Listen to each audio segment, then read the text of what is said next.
మరి ముఖ్యంగా యవనస్తులకు చెబుతున్నాను, ఎప్పుడు కూడా మీ వాట్సాప్ డీపీలో ఇంకొక ఈ లోక సంబంధమైనవి కనబడకూడదు ప్రియులారా. మీరు ఆత్మీయతను పాడు చేసుకుంటున్నారు. మీరు లోక సంబంధమైనవి మీ ఫోన్లో కూడా ఉండడానికి వీల్లేదు.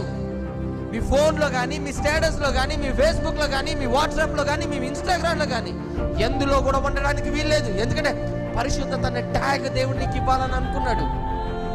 ఆ ఆత్మీయతను పోగొట్టుకుంటే ఎలా? వాటిని నువ్వు లోకానికి కనపరిస్తే దేవుని ఏం కనపరుస్తావు?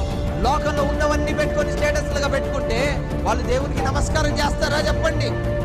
మిమ్మల్ని బట్టి దేవుని స్తుతిస్తారా చెప్పండి? లేదు కదా ప్రియులారా. ఎందుకు ఇవన్నీ? ఒక క్రైస్తవుడుగా నువ్వు కనపరచాల్సింది ఏంటి? ఒక క్రైస్తవుడుగా నువ్వు ఉండాల్సిన విధానం ఏంటి? నీ చూపుల్లో క్రీస్తు కనపడాలి, నీ నడకలో క్రీస్తు కనపడాలి, నీ చేష్టలో క్రీస్తు కనపడాలి. నీ ఆత్మీయత, నీ భవిష్యత్తు, నీ భక్తి, నీ జీవితం ఏది చూసినా కూడా క్రీస్తు కనపడాలి ప్రియులారా.